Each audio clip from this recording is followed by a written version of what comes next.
Hi, this is Doug Walters with another introductory video covering HTML, CSS, and JavaScript. In this video, we'll be getting a little bit more in depth into the use of JavaScript to make web pages interactive.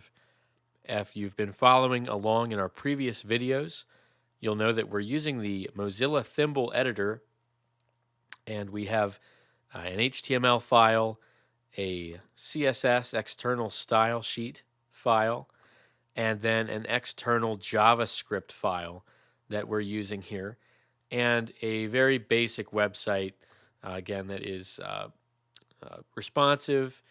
We've got a number of divs, a number of content types here, and now we're going to be using what we've learned with JavaScript to make it interactive. So let's get right into it. The first thing that we want to make sure we are understanding here is the fact that we have an external JavaScript file. And what that does is it allows us to take these JavaScript statements and keep them outside of our HTML document in the same way that we are keeping our external style sheet, which contains our CSS code, outside of the HTML document. That just makes it easier for us to keep everything in order, neat and tidy, organized, and also easy to modify, troubleshoot, what have you. So if you take a look now at our website, let's expand it here into a full screen.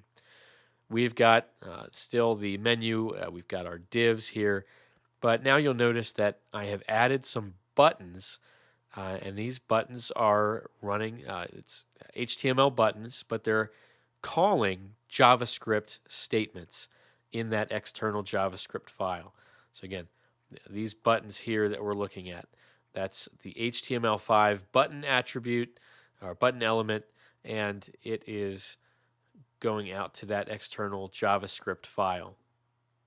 So let's take a look and see in our code, in our JavaScript file, what we're dealing with. We have three different statements here, and they are, if we scroll down the page here, they are comprised of calling a function and then giving that function a name. So we see our first function is titled myFunction, our second function is myFunction2, and our third function is myFunction3, just to keep things simple. Then we go ahead and open up with an opening bracket, and what we're using is the document get element by ID JavaScript, which we're looking at now. So in this case, we're getting an element by ID, and then we define the element that we're going to be modifying. So JavaScript is saying we're going to get element by ID, and then we're going to look for the element ID demo1. And then what we're doing is we're saying we're going to use the inner HTML command and hello Dolly. Now I know that may not make sense to you entirely, but what we're using here is a button that we're going to push that goes out and finds ID demo1, and then the HTML within that ID is going to be changed to read hello Dolly. All right, so let's go ahead and give that a try. So here in our preview pane, here is, let's look at the HTML code real quick. We've got, let's see right here, our paragraph, which has an ID of demo1. And right now, it says this is going to be fun, right? And we see that reflected over here in the preview pane. But when we click this button, that JavaScript command will be executed. And when we click it, we now see it says hello Dolly. So again, the connection here is we have our HTML. We have a button that says on click, we're calling my function. And then the button text is press this button, which is what you see here. and we're saying that this paragraph has an ID of demo1.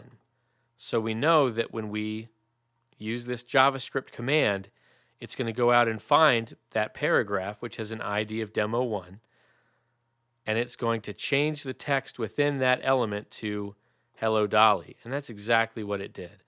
Let's go ahead and roll back here and try it one more time. Press this button. It's going to take this paragraph text, which is a paragraph which has the CSS ID of demo1, and it changes it to Hello Dolly. Okay? Very basic, but we've just modified this HTML document using JavaScript. Let's move on to our second example. In this example, which is found here in the JavaScript file, we're doing something similar. We're going out, we're calling a new function. We're calling it myfunction2, because we do need to give it a unique name. And then we're using the document, again, get element by ID, and we're going to find the ID demo2. And now instead of using the inner HTML, we're going to change the style of that element. More specifically, we're going to change the font size, and we're going to change the font size to 25 pixels. So let's go into our index.html, and let's see. We're looking for now demo2, and that would be right here in this div. We've given this entire div an ID of demo2. Now that div has some paragraph text in it that says we're going to have a lot of fun in these videos learning how to code. And we've added another button using HTML5 and given it a property of onClick. And when it's clicked, it's calling myfunction2. And again, the button text is press this button. So let's go ahead and do that. And you can see that once the button is pressed, this text has increased its size to 25 pixels. So again, a very basic example. Let's run it one more time. This text here in the div is increased to 25 pixels when this button is pressed, and function2, myfunction2, is called. All right, one last example in this video. Let's go ahead and take a look now at our final function, which we've given a title of myfunction3. It's going out to the document. It's getting an element by ID, just like the first two. It's looking for demo3 now as the ID, and it is changing style. But instead of font size, it's going to change the display attribute, and it's going to change it to, and I see it's running over onto another line, but it's changing it to block. If I go ahead and change the width, there we go. Now it's not running over onto another line. Block is going to be the new attribute. So what I did here now, and hopefully you kind of get the gist here, but myfunction3 is calling an HTML element with an ID of demo3. Let's look at our CSS file.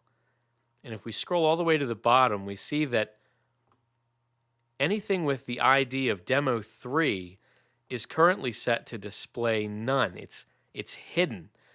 So there's content out there in the HTML document, but CSS is currently telling the HTML file to render it as invisible.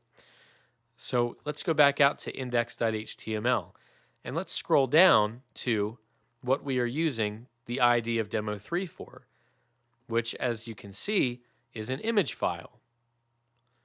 So let's go ahead now and let's press the final button.